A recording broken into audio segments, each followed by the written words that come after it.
Good afternoon, everyone. Welcome to the Commission press room. Today is Wednesday, 4th of February. And we have a short announcement before giving you the floor. I'd like to share an invitation by the Council of the EU to participate in a survey sent yesterday to all accredited EU correspondents. This survey will feed into a study of the Brussels press correspondence by the Council, which will help all EU institutions know your perception and better understand how the Brussels Press Corps actually functions. We, of course, invite you to contribute to the survey, and our colleagues from the Council, the Press Centre in particular, are clearly available for any question that you may have on this survey. And before taking your questions, let me welcome a big group of students that are here with us today. They are from the Minkema College in the Netherlands, I understand. Welcome. We're very happy to have you with us. With that, let's start with your questions. Yeah, go ahead.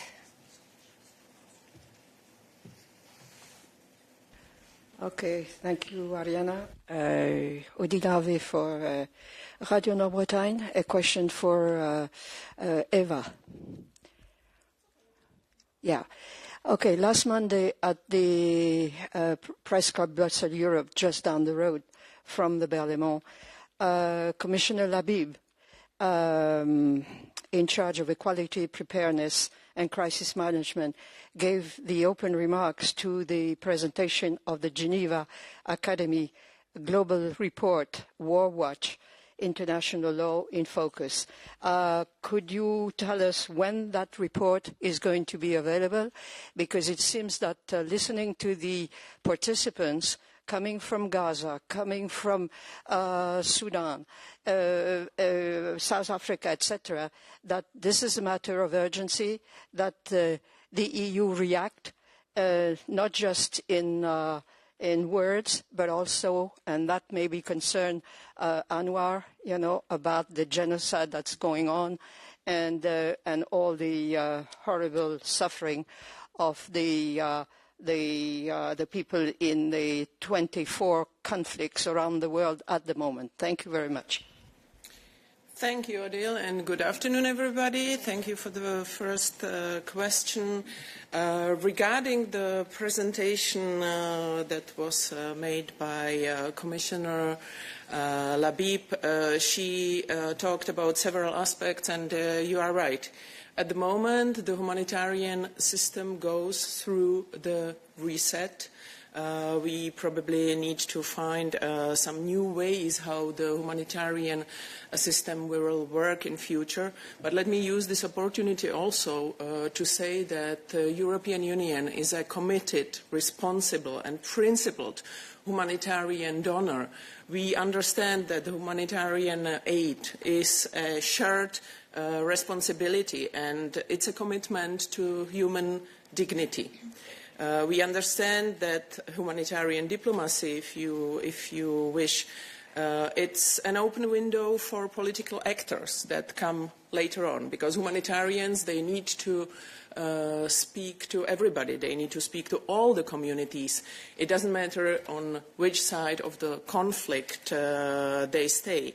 And humanitarian diplomacy doesn't normally, in the first stage, happen in the rooms. It's a diplomacy that happens in shelters, hospitals, dusty roads, and we are guided by the international humanitarian law, by the law that has been established after the Second World War, and that supports the global commitment, and that mainly speaks about the protection of civilians. And this is something what we these days see only on paper, but in reality we have conflicts that you mentioned, and usually civilians are now the target of the war. We see attacks on hospitals, we see attacks on schools, and this is against the humanitarian law, international commitment. So let me also stress that we have published our budget for the humanitarian aid this year, which is 1.9 billion now initially, for this year. You know that usually we have top-ups over the year, which means that we don't decrease the amount of money dedicated to the people in need, while the other donors in the world make very significant cuts to the humanitarian aid. Obviously, the most severe crisis that we all watch now is going on in Gaza, in Sudan, but there are also other different crises in the world that we address and that we will be addressing throughout this year. So we are not indifferent, we are not turning our back from the world, because we understand this is also beneficial for the people in Europe. If we don't act now, if we don't address the humanitarian needs in the world, then we risk the spillover of the conflicts, the spillover of the epidemics. We risk that the conflicts can become much bigger. Now I would like to reply to your question that there is a communication being prepared for this year about the humanitarian aid. It will be probably in the second part of the year, and it would mainly address the main challenges of the current humanitarian systems, which means that we need to address this humanitarian space that is changing, and mainly upholding of the international humanitarian law. We need to find ways how to improve the supply chains, because we see that more and more humanitarians work in the very challenging conditions and they cannot access the areas. And we also need to find ways how to partner with other actors, maybe also with private actors, and how to simply reset the humanitarian world and the way how the aid is distributed, so that we can really address those people that are in need. Odile, we already spent a few minutes on this. I have many questions on different topics, so I would ask you for a very quick follow-up. Okay, quick follow-up. That may concern Anwar, because in that conversation, there is a report also that the Europe is not vocal enough on the ban on arms sales to some countries, not respecting embargoes, etc. And so and also trying to have the people who are persecuted by the International Court in The Hague to be really sent to the court for war crimes. Thanks. Anwar had an urgency. He had to step out in a minute. I would suggest that perhaps he comes and discuss with you at the end of midday, yeah? Okay, thanks a lot. Please tell Anwar to go speak with Odile after. Okay, other questions for Eva? Is it for Eva? Yeah, if it's for Eva, go ahead.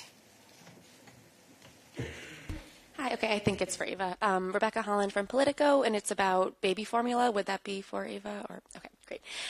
So amid this huge wave of formula recalls over the past month, is the Commission looking at any shortcomings in the risk assessment process or the rapid alert system? And in general, what is the Commission doing to reassure parents during this time? Thank you, Rebecca, for the question. Indeed, this is a case that is ongoing, and it's ongoing already since mid-December, where when we stepped into this issue. We were rapidly coordinating with all the member states, and thanks to our rapid alert system of food and feed, which is unique, by the way, in the world, and it enables the member states to react very quickly. Thanks to this, there were quite fast recalls of the milk formula, and parents around Europe were warned and were aware of the fact that this can be potentially dangerous for their babies. Anyway, the main responsibility is on the food operators and on the national authorities, which ensure that the products that are on the shelf need to be swiftly removed in such a case. we initiated several negotiations with the companies, with the member states. In the month of January, there were several meetings on this topic, and the batches of this milk formula were recalled from the market. You have also probably noticed that there was a swift reaction of European Food Safety Authority, which has issued, the statement is very technical, it's more a guidance for the food operators, what is the amount of the toxin that can be present in the milk formula. So all in all, this was a good example of how the food safety is protected in the EU. Is it on this? No. So we always take questions by topic. Are there other questions on this matter or questions for Eva? Not the case. Thanks a lot. Then we can come to you. Hi, Johannes Perterer, Austrian National Television and Radio. I have a question for Thomas, I believe, because it's about space. The Financial Times has a story today saying that Russian spy spacecraft have intercepted Europe's key satellites. I was wondering if Thomas could confirm whether this actually happened and what the Commission aims to do about it.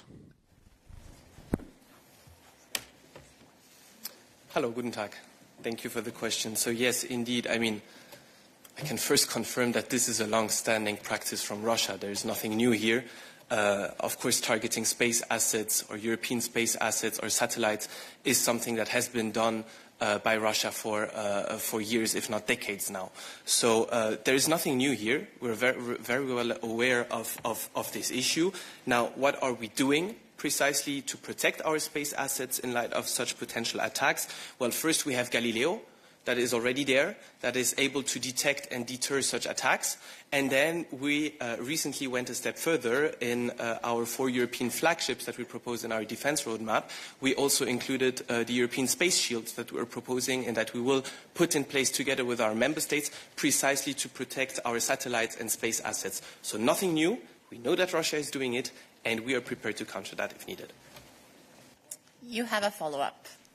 Just one follow-up, because I was wondering, when I read this, it said that the European satellites are non-encrypted. How can this be when, I know that they're being used for commercial purposes also, but if they're used for security purposes, why would non-encrypted satellites be used for security purposes? We're entering the technical details. Indeed, most of them are commercial satellites, so not encrypted. For the encrypted ones and the breakdown, I can get back to you bilaterally with more information if you want to. Other questions on this topic for Thomas? No, so let's go to Bogdan, who has another question for Thomas from remote. Hi, it's working? Yeah, it is. We can see you and hear you. I had some problems yesterday. It's on DSA. I think you know by now about the report delivered by the U.S. Congress Judiciary Committee. And the report is talking about indirect involvement of the European Commission in the election process in Europe, including in Romania. I would like to know, how do you see these accusations? And linked with this, I would like to know if you have any news on the European Commission investigation about the Romanian elections, TikTok investigation. Thank you. Thanks, Bogdan. Before I go into your specific question, let me make first a more general comment. I'm here every day on this podium defending the DSA. If we slightly reverse the narrative to be slightly in a less defensive posture here, who can pose risk to our elections? It's online platforms. Who can pose risks to our kids online? Online platforms.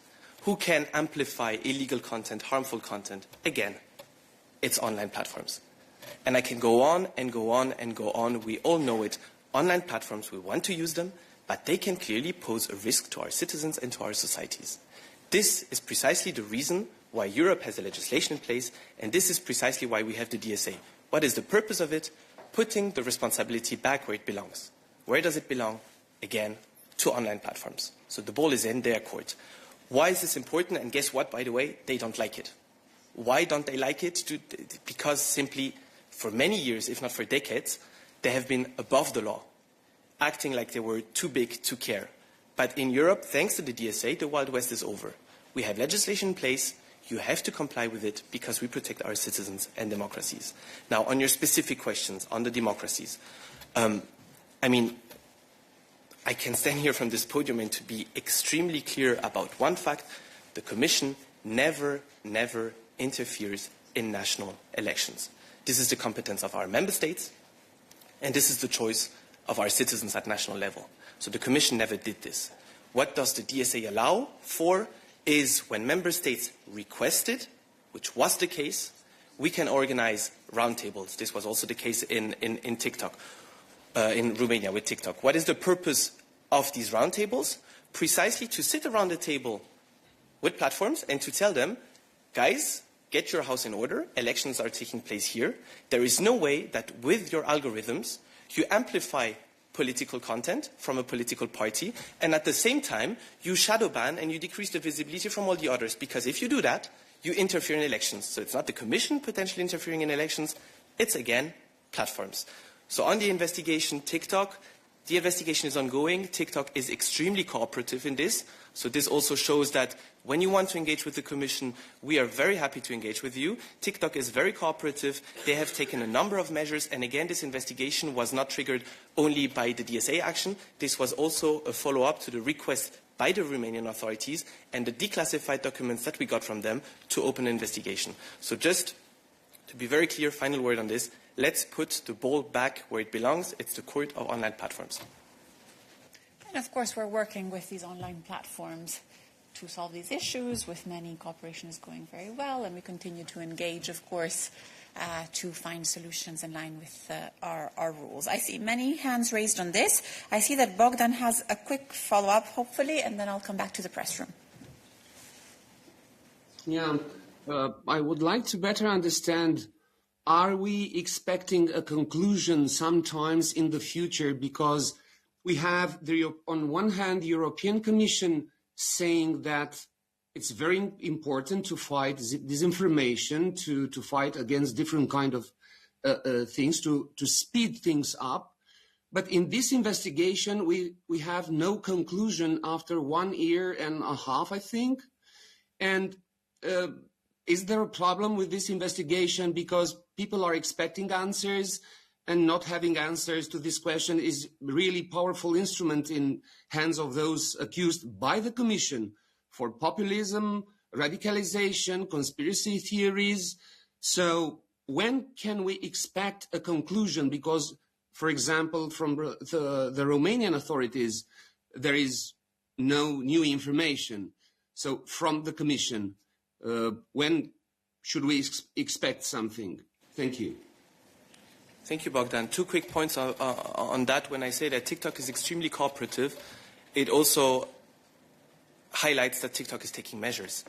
TikTok is really cooperative with the Commission. They want to play their role, and this is precisely what we're asking from companies, that they play their role, they cooperate with us to put measures in place to protect elections. When we open an investigation, it's not, I mean, this one against TikTok was triggered by the Romanian elections, but it's to cover elections across Europe, in all member states. So having this investigation still open allows us to monitor how TikTok also behaves in other elections. Let me reassure you that the DSA is a very powerful tool. If we had major, substantial issues and already definite conclusions, we would already have adopted preliminary findings and a final decision. So here it's monitoring work, and let's cherish the fact also when a company is complying and engaging with us.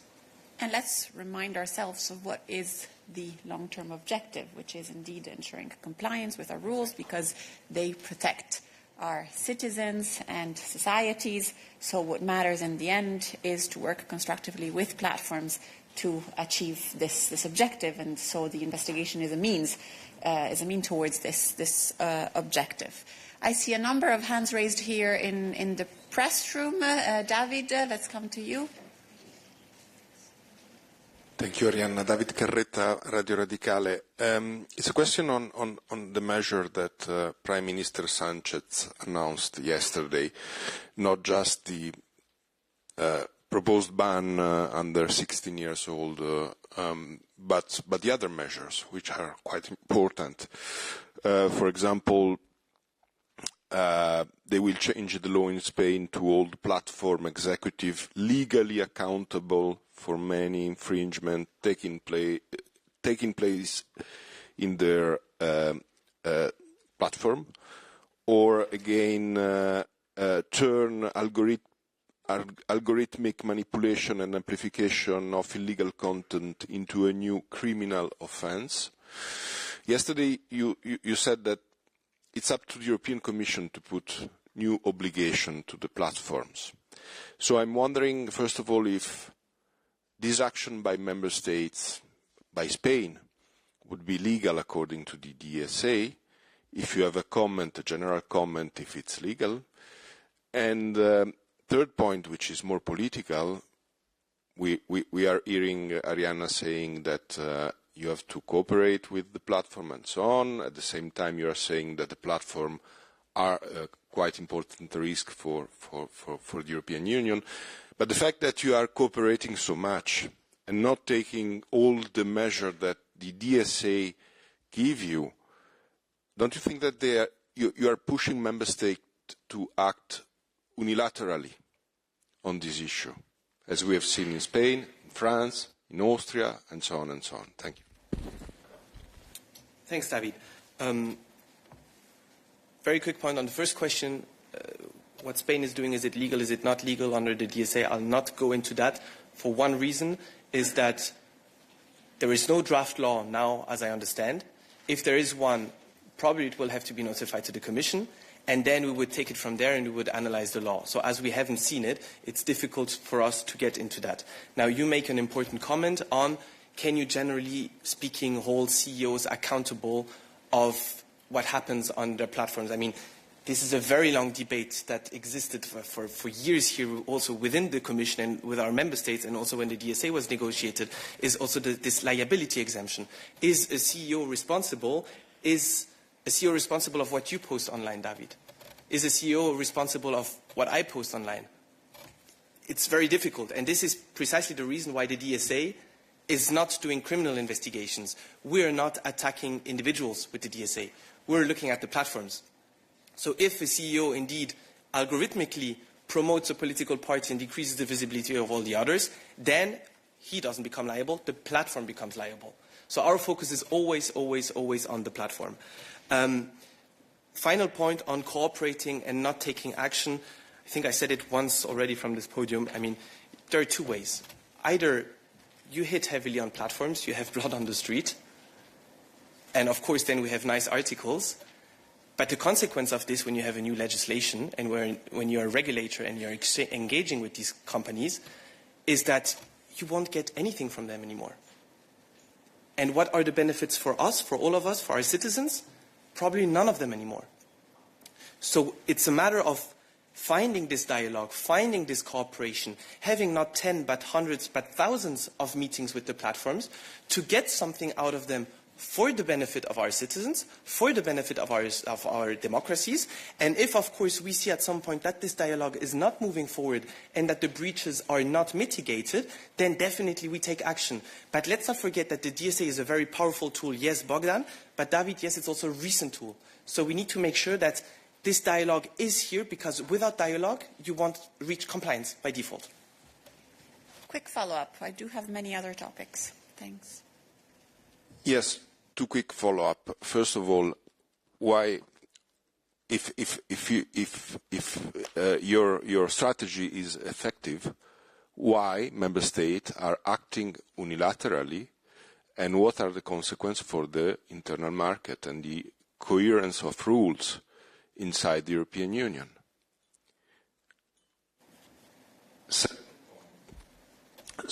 Second point. I'm sure that you have read the comment of Elon Musk yesterday after the announcement of Prime Minister Sanchez. Fascist. Nazi, and so on and so on. So, I mean, do you think that you can cooperate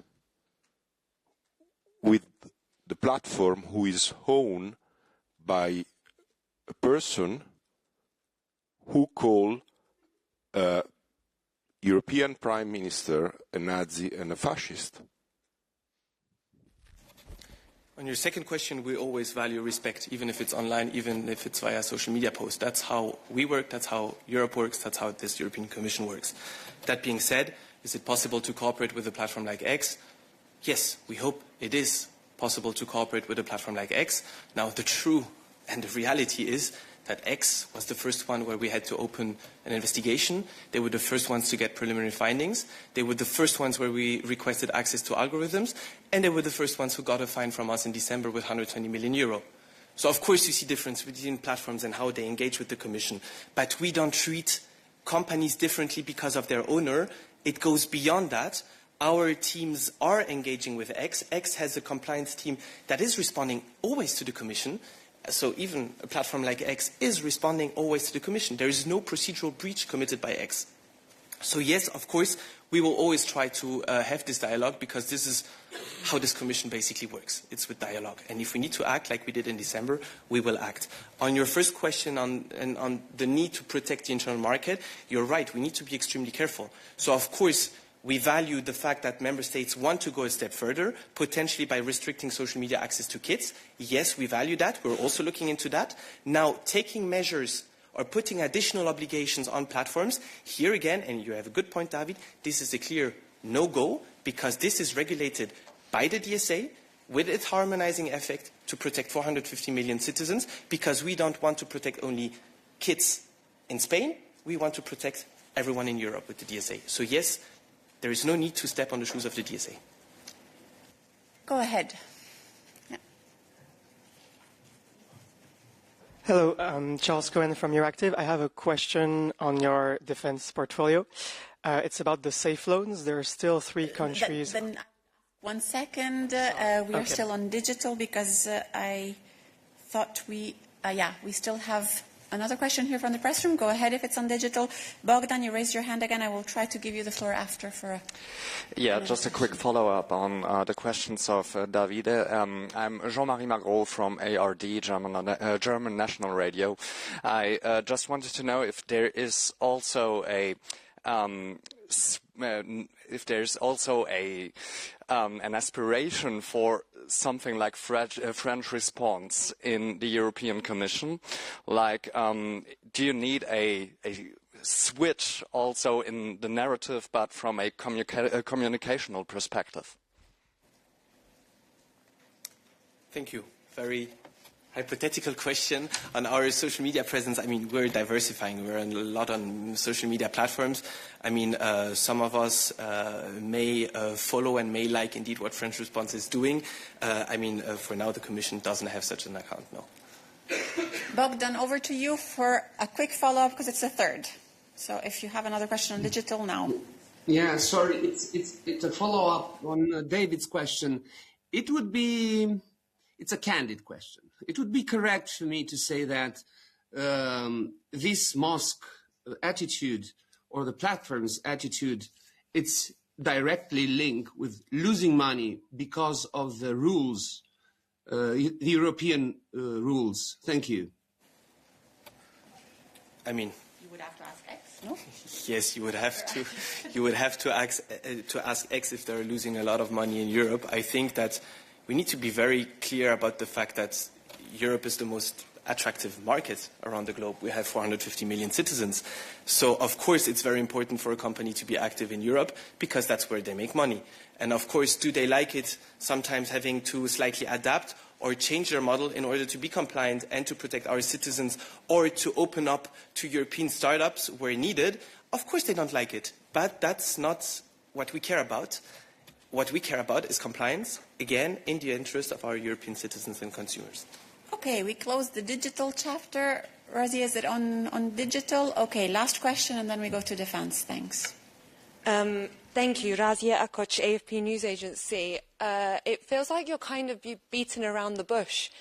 isn't it the thing that you're setting up a panel on the children and social media issue, and so the member states are actually going faster than the research has proven that it is a good thing to do, because the first country that has done it is Australia, which is December, so it's too early to say whether it's a successful measure, and you're not saying that openly.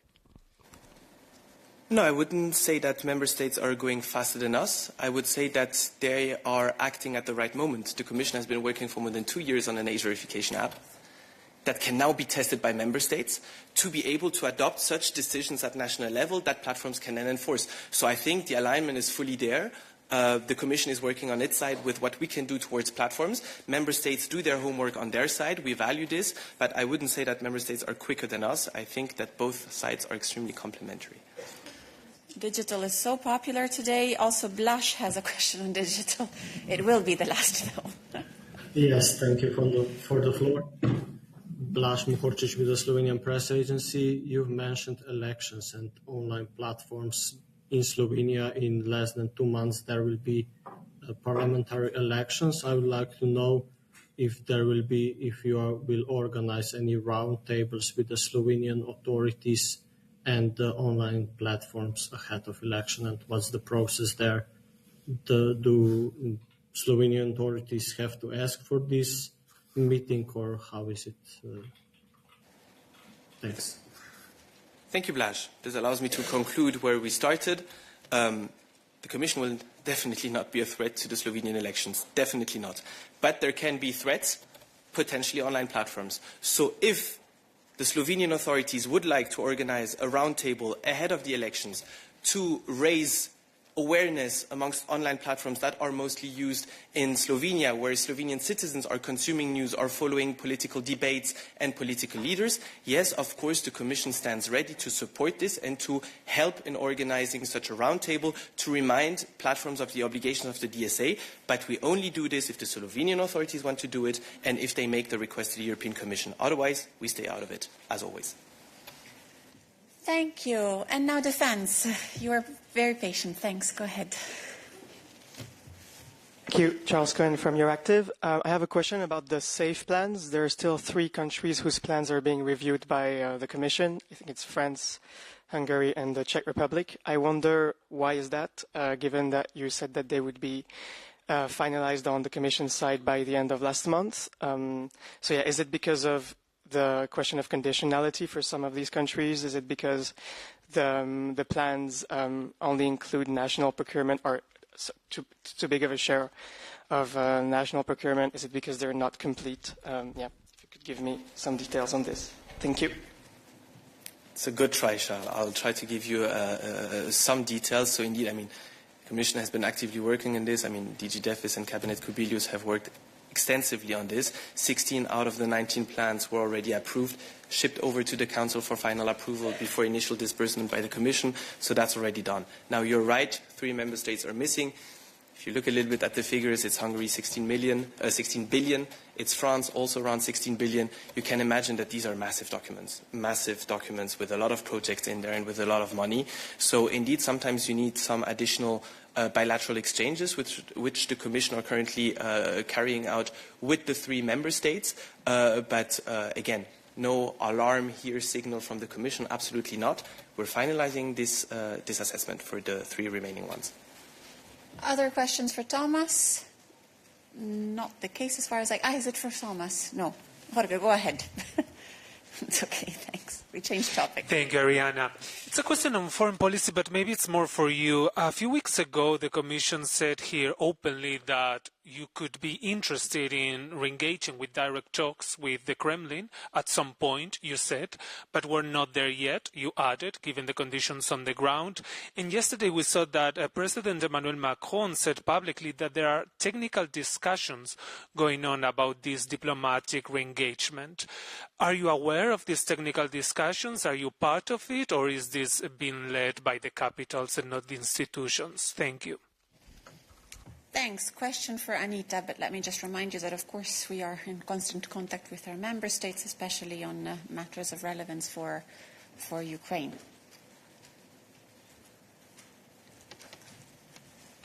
Indeed, that is always the case, and other than that, I'm happily here to reiterate our position on peace. There's no one who wants more peace than Ukraine, and work is ongoing to achieve this peace for Ukraine, and this is visible through our continuous support. The EU is the major donor in this regard, having donated 193 billion, but we're also engaged in ensuring that we have security guarantees, also with the coalition of the willing. On Russia's side, Putin can end this war right now. He doesn't show any signs of wanting to do so. He misuses even the discussions on the ceasefire to continuously attack the civilian infrastructure and kill innocent people. This is why we will continuously put all our efforts and energy into place to support Ukraine, and also to show very clearly who is the aggressor and who needs to make the concessions. You have a follow-up, Jorge? Go ahead.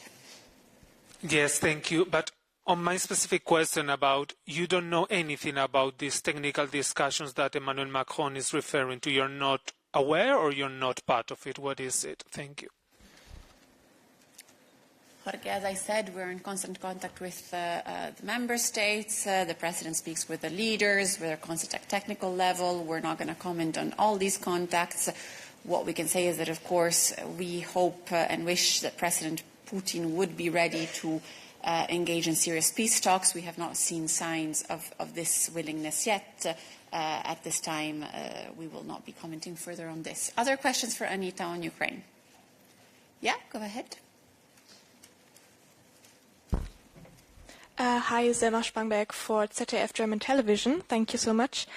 Actually, I also wanted to ask a question concerning the peace talks that are taking place in Abu Dhabi. What exactly does the EU hope is going to happen there? We have Donald Trump and like the US leading the negotiations. Donald Trump also has in the past openly like insulted, I might say, Ukraine. What are the hopes that he's going to be the right one to manage to get to an understanding? And what is your general statement considering that? I'll leave it to Anita, but I think that our ambitions in these peace negotiations has always been to reach a just and lasting peace for Ukraine. And we're grateful for the U.S. engagement in trying to achieve this objective. Ukraine is engaging fully in reaching this objective. And, of course, the European Union is very much involved, coalition of the willing, etc. So I don't think there's anything that changes in this respect in our ambitions. But, Anita. Mm-hmm. Well, you said it all, Ariana, nothing further. Other questions for Anita on Ukraine? David, is it on this? Go ahead.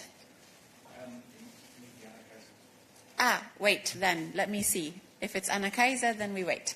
Other questions for Anita on the files she covers? Not as far as I can see. Therefore, David, we come to you. Thanks, Anita. Yeah, it's a statistical question. The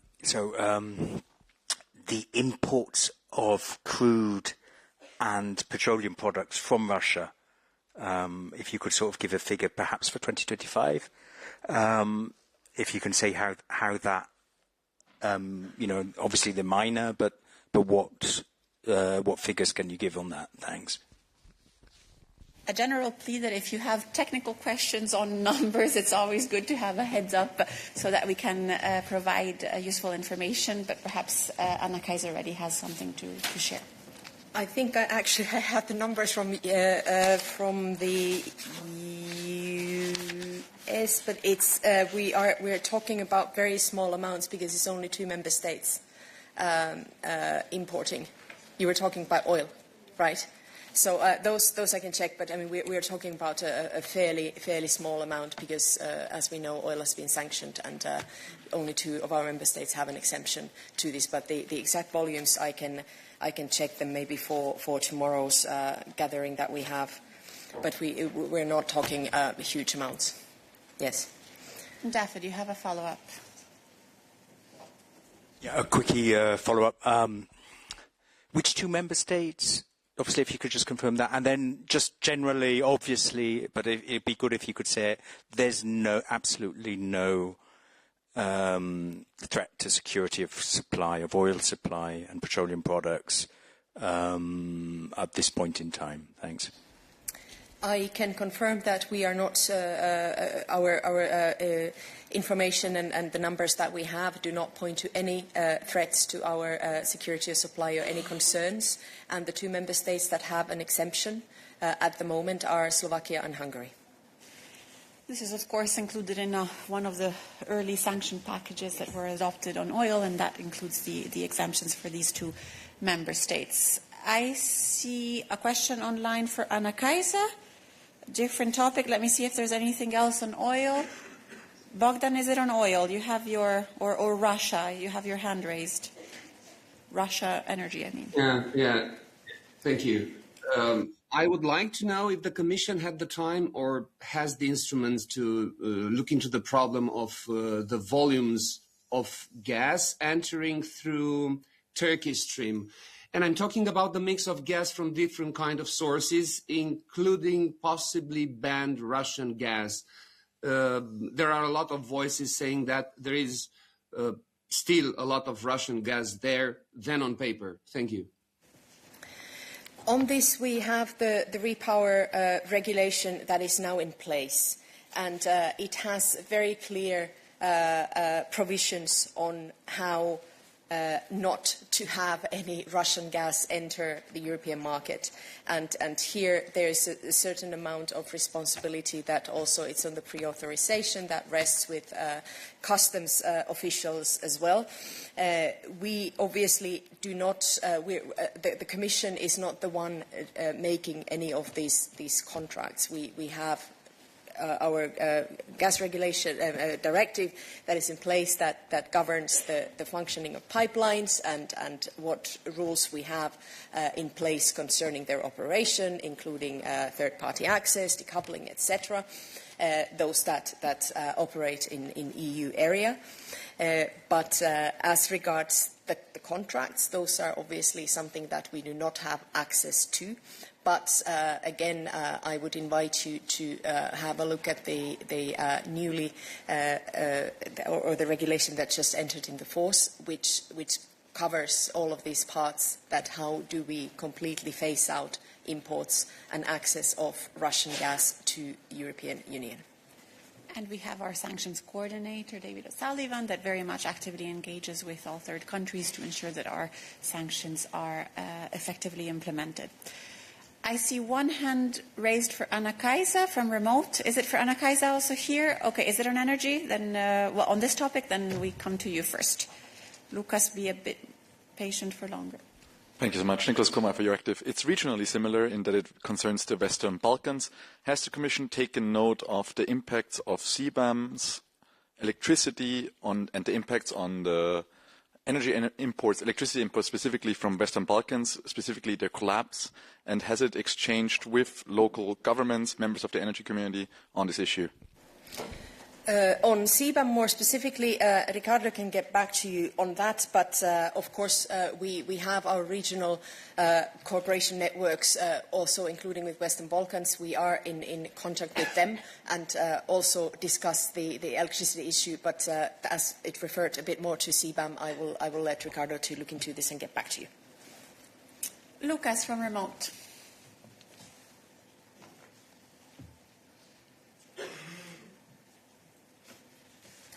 Can you hear me now? Yes, and we see that sounds you. Good. Perfect. According to some media coverage, the Commission is planning to weaken the emission trading system. Can you confirm that the Commission is planning to extend the free allocation longer than currently planned, which is the year 2034, as it is currently planned? Is the Commission looking into any further delays in this date? And what exact timeline are we looking at to phase out the free allocation, if we even phase out the free allocations at all in the future legislation? Thank you. I want to put a little bit of context to this response. We've of course seen the media reporting notably in German press, but also elsewhere. The context is that we are currently reviewing the emission trading system, which is currently foreseen indicatively in the third quarter of this year. We are also reviewing the benchmark regulation on emission trading system free allocation, the implementing act, which is foreseen indicatively in the first quarter of this year. So this is a little bit the context that these, the ETS proper, the revision of the ETS proper that you referred to, and that was also the issue that was reported yesterday and today, refers to a work that is currently ongoing, and therefore and also allow me to add the further context that we're talking about a market, and I have no wish to make the markets move in any which way by my responses from on the record responses from the midday. What I can give as a context to the review and the work that we are doing. We published a call for evidence last summer, which is a very detailed plan of what we want to be doing and what issues we will be looking into in this revision. So that already gives a very good indication of what we will be including in the revision and what the purpose of the exercise is. As regards timing, I absolutely cannot say more than what I said. The benchmarks, first quarter, and the ETS review, the third quarter, again, indicative timing, but this is what I can say. The reporting is coming from an event where one of our experts was speaking. I understand this was an off the record event. I haven't had chance to have a discussion of what exactly was said and how this was framed. So therefore, I would not make any further comment. I'm not in a position to confirm what was said at this event. But what I can refer you to is the call for evidence, which is really a very, very extensive document outlining why we're doing the review, what issues we will be looking into, and what the timeline is. Okay, thanks, Anna-Kaisa. I don't see other questions for you, so we can open the floor to questions on different topics. Yes, go ahead. Hi, Kemi Kondesu from AFP. I have a question for Marcus on Afghanistan. Commissioner Brunner recently said, I believe in Cyprus, that, I quote, "We need to find solutions in the interests of European citizens on returning Afghans that have a criminal record back to Afghanistan."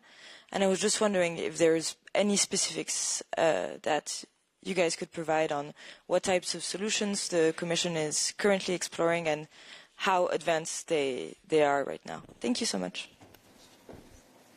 Marcus. Thank you, Camille, for the question.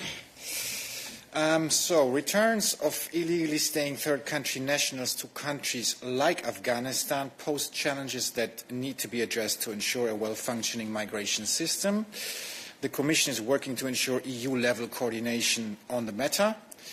In response to a request by several member states and in close coordination with the External Action Service and Frontex, the Commission services are strengthening joint efforts with member states, including via technical level missions. David, is it on this? Yes, thank you. If I'm not wrong, a mission has already taken place a couple of weeks ago or something like that. Can you elaborate more on who the Commission representative met there, what was the discussion, and what was the result? Thank you. Thank you. Indeed, in February 2025, so last year and now again in January this year, the Commission carried out technical missions to Afghanistan to explore the structuring of the work on readmission and possible organization of return operations. I have no more information on which technical level contact this was on the other side. But what I can say is that the mission focused on procedural steps and deadlines for readmission, including identification and issuance of travel documents. Maria from remote. Question for Marcus, I understand. Yes, hello.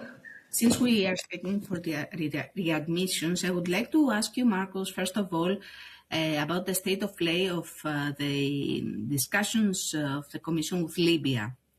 But besides this, I have another question on what happened yesterday in Greece. At least 15 people were killed and 24 injured after a fatal collision between migrants' boat and a Coast Guard vessel. Are you, first of all, are you aware of this tragedy? Have you contacted with the Greek authorities?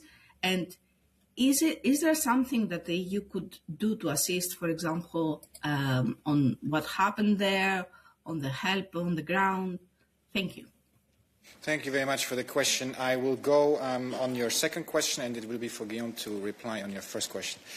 On what happened last evening or last night, we are aware of this incident off the coast of Chios Island, and we are following the events closely. A search and rescue operation went on through the night. We are in close contact with the Greek authorities. An investigation is ongoing to establish the facts and determine the circumstances of the incident. And at this occasion, let me stress something which we cannot stress enough. Every life lost at sea is a tragedy. At the hand of smugglers, too many people risk their lives and lose their lives. And this is exactly what we're working on to prevent. And this is also why our work with partner countries is so important. Thanks, Marcus. I don't see other hands raised for you. Is it for Marcus? No. Okay. Then I would ask Guillaume to join me for the first question of Maria. Wait, Maria, you have a follow-up. Is it for Marcus? Sorry. Yes, sorry. I want to ask you again if there is something concrete that the EU can provide to Greece, to the Greek authorities at this stage. Thank you. No, as a matter of fact, we are, as I said, we are in close contact, but the investigation is, of course, for the Greek authorities. Thanks, Marcus. Guillaume.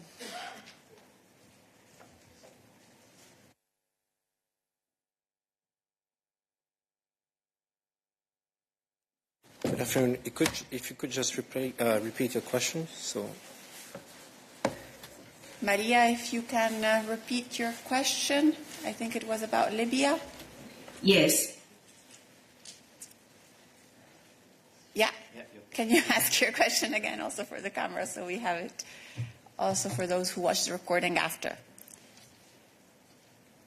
Just need to press on speak.